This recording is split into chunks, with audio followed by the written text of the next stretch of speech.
जब आई है तो हम उसका संज्ञान हम लेंगे, देखेंगे। आप इसको किस तरीके से देखें? देखिए, मैं मानती हूं कि अगर फ्रीडम ऑफ स्पीच हमें कॉन्स्टिट्यूशन ने दिया है, उसके साथ साथ सावधानियां भी दी हैं, जिम्मेदारियां भी दी हैं। आप एक प्लेटफॉर्म के माध्यम पे कॉमेडी के नाम से, कॉमेडी के आड़ में आप जो भाषा का प्रयोग कर रहे हैं, जिस तरीके का आप कंटेंट बनाकर पास ऑफ कर रहे हैं, जहां पे आप पूरे एक युवा वर्ग में की फीलिंग देते हैं जब कोई देखता है कि ये language is normal, speaking about your parents and parents intimacy is normal, it is absolutely normal to cross the line of being a child and a parent.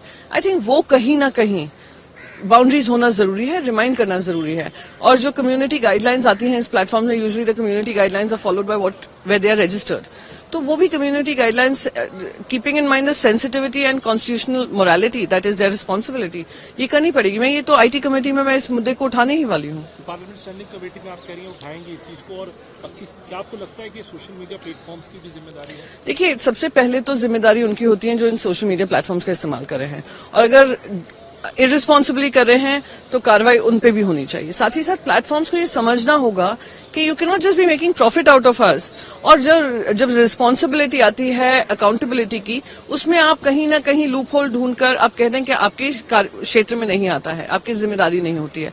I have myself been at the receiving end, जो slander campaigns चलते हैं, YouTube पे कोई video बना देता है और फिर वो दूसरे पिकअप कर करके और उसको बढ़ाते हैं, और यूट्यूब अपना हाथ पीछे कर लेती है कि नहीं, ये हमारे कम्युनिटी गाइडलाइंस को नहीं वायलेट करा है।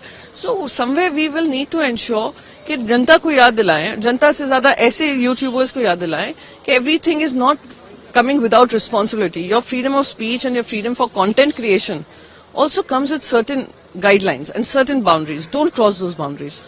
मैम, इसके अलावा एक बात अगर राजनीति का चाहूँगा आपसे, इंडिया ब्लॉक की राजनीति की, क्योंकि दिल्ली के अंदर भी कहा जा रहा है कि कांग्रेस ने कई सीटें जो है कांग्रेस के चलते आम आदमी पार्टी हारी, और इस तरीके की बात सामने आ रही है, कैसे देखिए, हमने हमारे जो न्यूज़पेपर है सामना, हमेशा दो टूक बात रखी है, सच्चाई का आईना सभी को दिखाया है। भारतीय जनता पार्टी के साथ जब हम सत्ता पक्ष में थे और उनके साथ अलायंस में थे, तभी भी हम उठाते थे, और अब कांग्रेस के साथ हैं, हम वो भी उठा रहे हैं। जब हरियाणा में आम आदमी पार्टी भी खड़ी हुई थी, तभी भी हमने उठाया था। कहीं ना कहीं इंडिया अलायंस जो बना था वो इस जिम्मेदारी से बना था कि हम सब अपनी प्राथमिकता ना रखें, अपनी पॉलिटिकल पक्ष की प्राथमिकता ना रखकर देश को की प्राथमिकता ध्यान में रखें, संविधान को, प्रजातंत्र को लेकर जो हमारी कमिटमेंट है उसको आगे बढ़ाएं।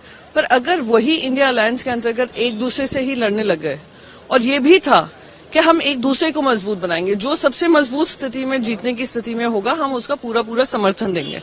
पर अगर अलायंस के ही पार्टनर्स मैदान में खड़े हो जाएं तो उसका खामियाजा भुगतना ही पड़ेगा। तो यहाँ पर दो पक्ष लड़े हैं और तीसरा पक्ष ने उसका फायदा उठा लिया है। अब आगे बात इससे बढ़ रही है, कई कांग्रेस के सांसद हैं तारिक अनवर साहब, उन्होंने ट्वीट करके कहा है कि एकला चलो के समझना पड़ेगा, इस तरीके की बातें आ रही। तो इंडिया ब्लॉक आज एग्जिस्ट करता है क्या? नहीं, India block in terms of commitment बिल्कुल है, पर अब ये समय आ गया है कि जब से ये लोकसभा चुनाव हुए हैं, इंडिया की सीनियर लीडरशिप मिली ही नहीं है।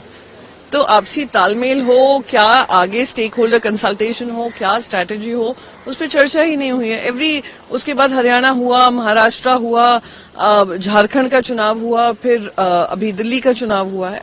तो कहीं ना कहीं बैठकर ये जिम्मेदारी तय करनी पड़ेगी, और उम्मीद करती हूँ कि होगी। Of course alliance exist, but अगर कांग्रेस के ही कुछ लोग आकर सामने बात रख रहे हैं, तो ये आई एम श्योर उनकी पार्टी का इंटरनल मैटर है, वो इस पर आत्मचिंतन करेंगे।